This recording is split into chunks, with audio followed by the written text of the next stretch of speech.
bathing. So first, shampoo. So shampoohan na to si patient. No, materials needed na to for shampoo and bed bathing. Of course, we have Kelly pad. No? So this is Kelly pad. Gamit niya siya for shampoo in bed. No? Kaya kung mag-shampoo man gud ka, so magbutang tag tubig sa ulo ni patient. So kung dili na to butang og Kelly pad, so asa maawas ang tubig. No? So mo ni siya ang mukuan. Mo drain sa water na to ang gibutang sa head ni patient. So this is Kelly pad. We have, of course, kanya to ang dipper, ang habo.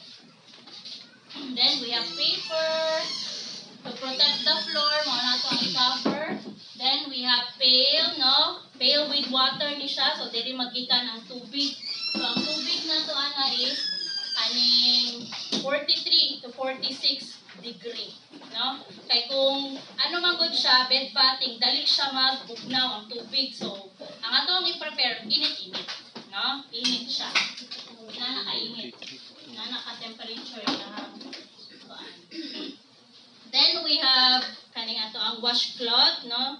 Para ni siya to cover the eyes para po during kaning flushing or washing sa head dili mabasa or masudlan og tubig iyang mata. Then we have cotton balls to cover the ears po as well, no? So during shampoo in bed, so dili pud masudlan og tubig iyang dalungan. Of course, we have shampoo, we have conditioner, depende sa preference ni patient kung mag-conditioner siya. And then, we have gloves, we have comb, sa pa ba? Para sa ito ang kuan. And, naatay, bedpan, then we have urinal, no? For urinal, for male patient, no? Pag male patient, bago ta maghatag og kaning bed bath or shampoo in bed, kailangan paihion sa jud nato or kanang papoop sa nato si patient. Kay namo ibang patient during bathing diha pa magkaihi, so mas mahasol na. So better bago ta maghatag og bathing or bago nato i-proceed ang kaning task, kailangan pa excreton sa nato si patient, no? Urine and of course ato ang poop. So for bed pan, pag male ang patient, so kanitanan ang ihatag sa iyaha, bedpan and the urinal, no? Pag female, so okay na si bedpan. No, dili naman ni maka-urinal ato ang female, di ba? So, wala na may nagtindog din ha, wala na may isulod. O sa male pod kanila atong dala bedpan lang.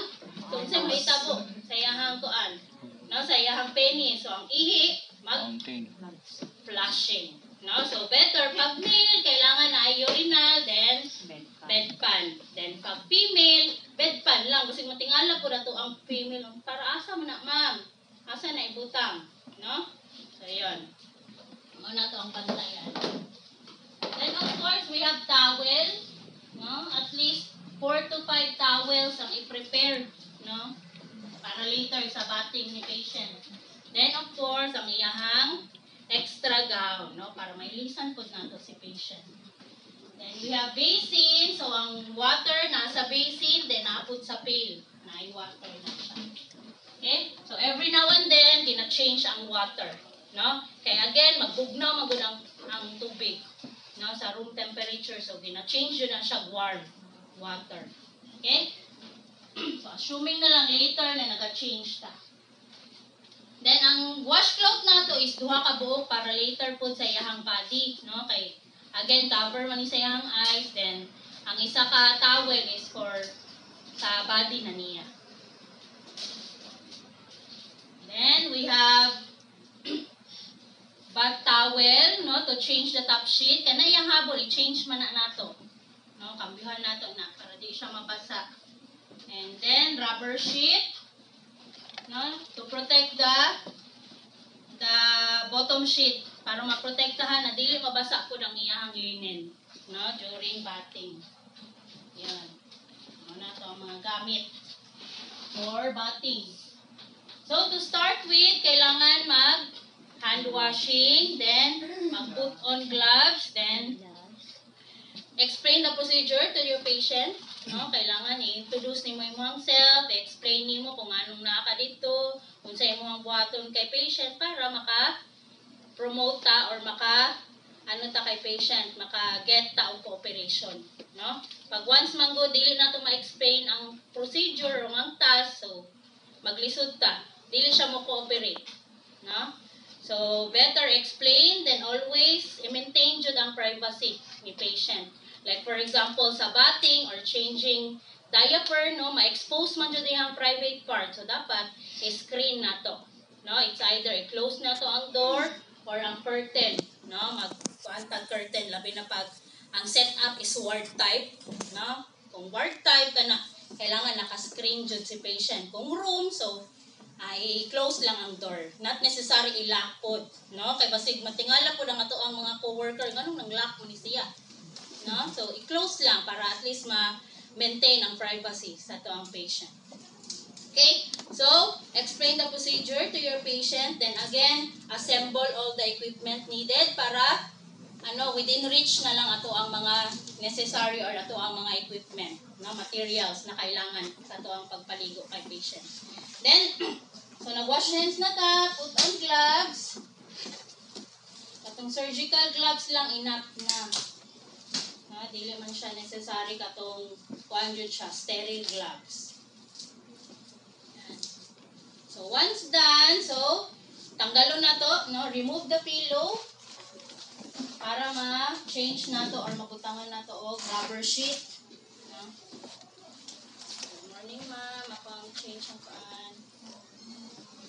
So always support the head of your patient.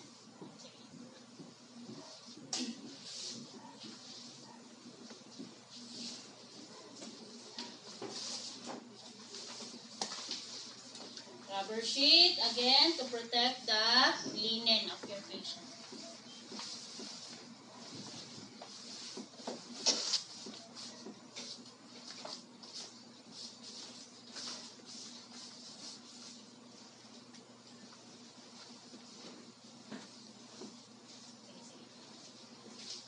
And towel.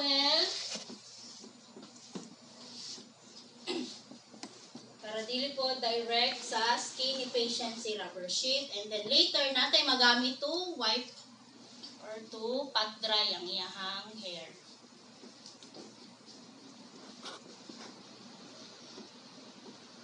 Then, i-wrap para dili po kaayo mabasa ang iyahang gown, iyahang clothes.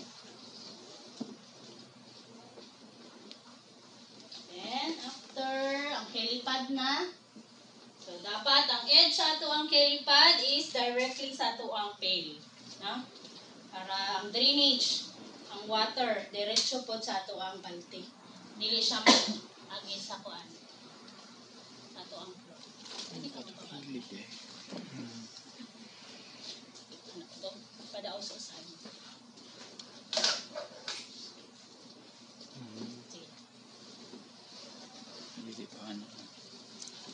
Side view mo.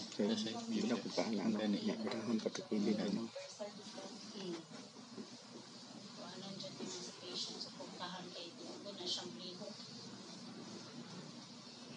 Okay ra? Portable? May flash niya para mga dito. Basik naglusot ka. Sige, down daw ka ng mga body. Anak, okay? I see. Ang drain sa kilid niya. Ay, isulod yun ang hair. Oo, ano siya. Isulod na to ang hair para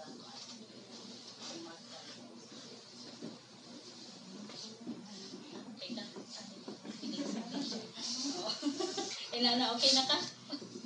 Hindi na sakit sa liyo mo. Sige, okay.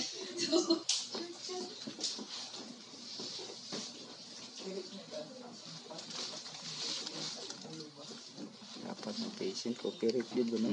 Kaya nagdi-imlog Timingan pa. ka gatong Okay, Diba? dahil na. Hindi ko di Naposisyon na imlog. ang iyang helipad. pag-ahit yun ba? Then next, i-change na to iyang top sheet. No? With bath blanket.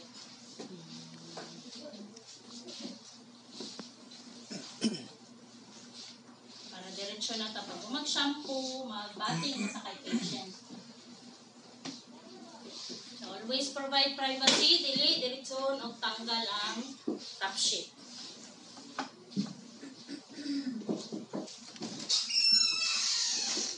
Then remove top sheet or ang blanket ni patient.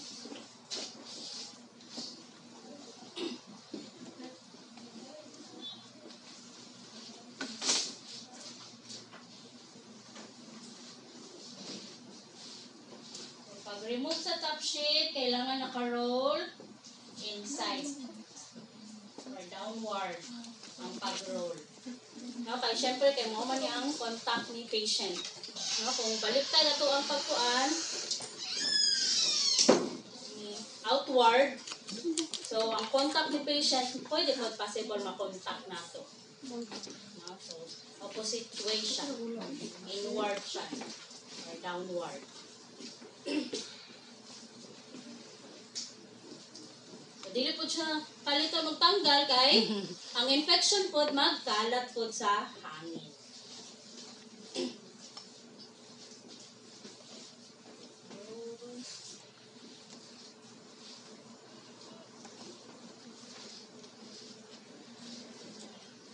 Then, butang siya sa hamper.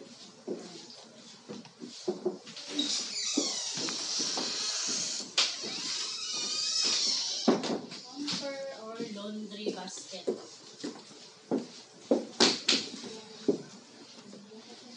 So once done, na-change na. Mag-proceed na ta sa iyahang hair. Sa iyahang head part.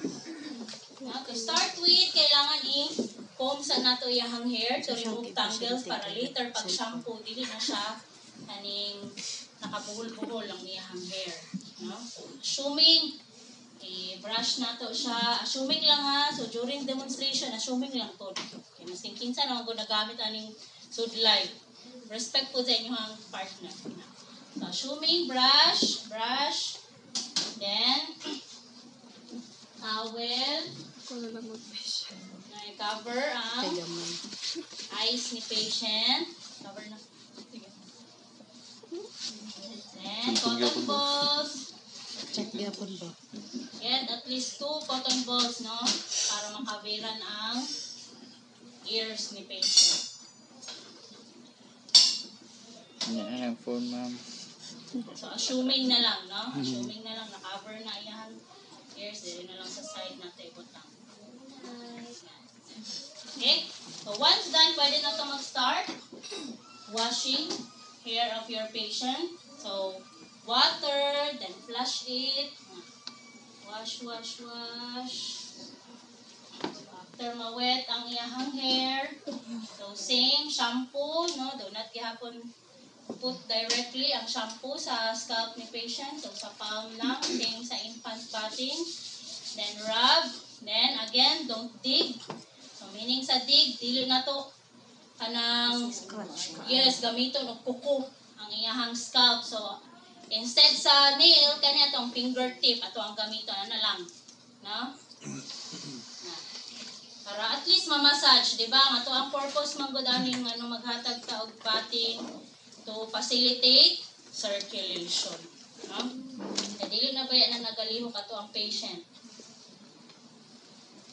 At least na siya sa bed. No? Text gyapon, ma'am. So once done, okay na shampoo na, then include the back. Sa likod, massage. Then, aside maggamit ta or maghatag-tag massage kay patient, i-observe po ang iyahang head part, no? Basig na ay mga redness, mga swelling, no? Then after, pwede na ito siya banlawan. Rinse. Rinse thoroughly.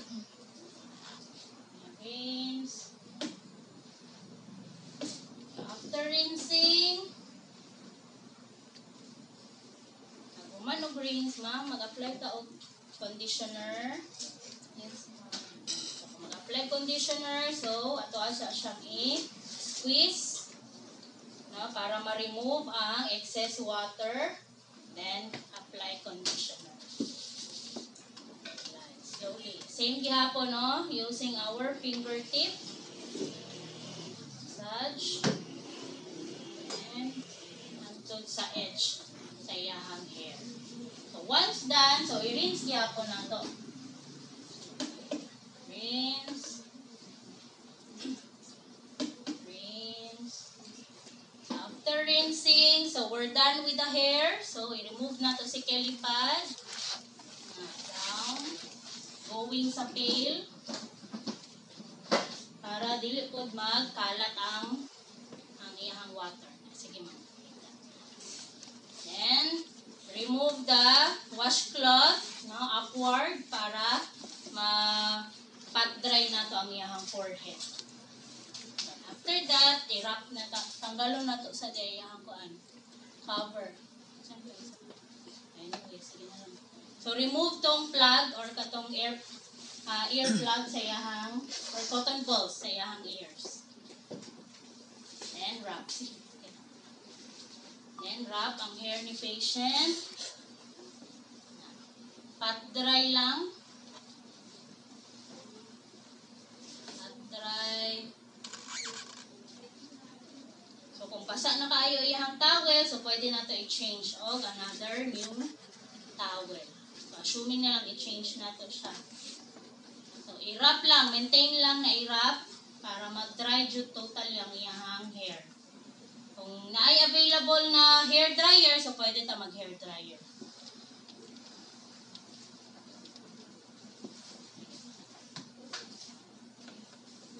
Then, balik na to iyang ulan para comfortable si patient. Kaya mag-proceed na ta sa iyang body. So, ang pillow should be under rubber sheet. Kaya kung above rubber sheet siya, so useless pa sa iyang ulan. Under rubber sheet. Tanya akong patient. Cooperate yun ang patient.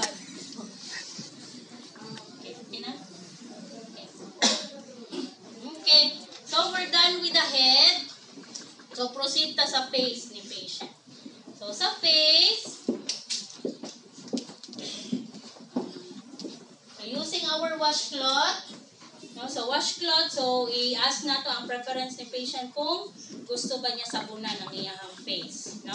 Na mag-iuban patient, dili magpasabon kay magsakit, no? Magsulod ang kaning ang sabon sa iyang mata.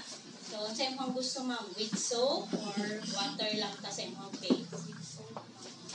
So, since with soap si ma'am, so ang ato ang buhaton na principle is wash, rinse, dry, no? So, kung kuan lang siya, water lang, so kuan lang siya. Water, then pat dry. No? Wala na siya rinsing. Wala mo siya sabon. Okay? So first, i-wet kihapon. Wet your washcloth, then apply shampoo. Kaning soap. Then dapat nakamitten. Nakamitten siya. Mitten form. So in short, i-wrap siya sa ato ang kamot. So ang ato ang washcloth is divided into 4 sides na siya. No? So we have front side, we have back side, we have inner side, then we have outer side. So first to wash, same lang yapon sa infant, no? Eyes ang ato ang unahon. Same lang yapon ang process. Inner canthus to outer canthus ang wiping. But sa adult, kailangan mag-start ta sa farthest area.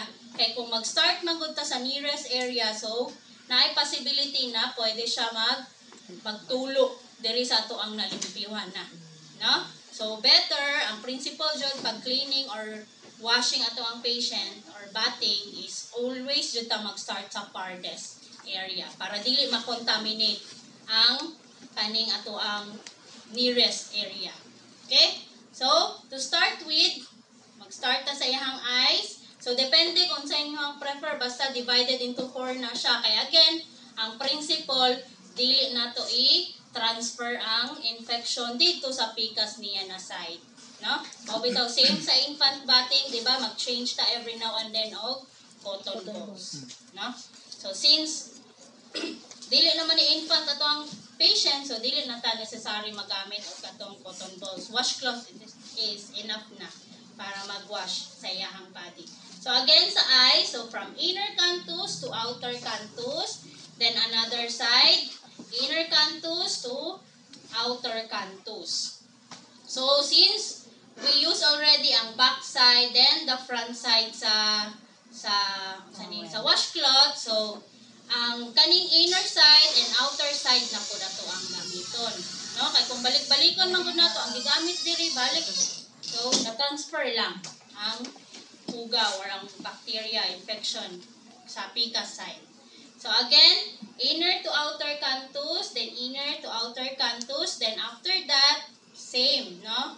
Ang iyahang kaning nose bridge, upper lip, then the lower lip, no? So iyahang nose bridge, then upper lip, then the lower lip. So since we're done, so tuan man to siya sabon. So ato siyang banlawan. Rinse, another towel. Hindi ta maglisod. So ato ang basin pod for washing and for rinsing. Isa ka basin para sa washing, then isa ka basin for rinsing. So rinse na ta, no? So same gyapon process, inner to outer canthus, farthest side, inner to outer canthus, then nose bridge, upper lip, then the lower lip. So since we're done rinsing, so ipat dry na nato siya. Butang ko muna. Then pat dry. So after patting dry, so pwede na niyo ibili na lang din iyahang towel para dili na sige kuha. Then next will be the face. So same. Kay gusto man ni patient with soap, so sabunan iyahang face. So sa infant, di ba, mag-create ta og number 3 figure. Pag adult, para ma-massage po nato ang iyahang face, upward stroke ato ang kuan. No, para dili magsaging ang iyahang noun. Ma-massage siya, ma-lift. So gikan ta sa chin, padulong sa iyahang forehead. Then another side na po, same, chin up to forehead. So we're done with the face. Then next is ang iyahang ears. So before we will proceed sa ears, kailangan i-rinse nato to. Banlaw. Same process. Lain na tawag para i-lisod ko.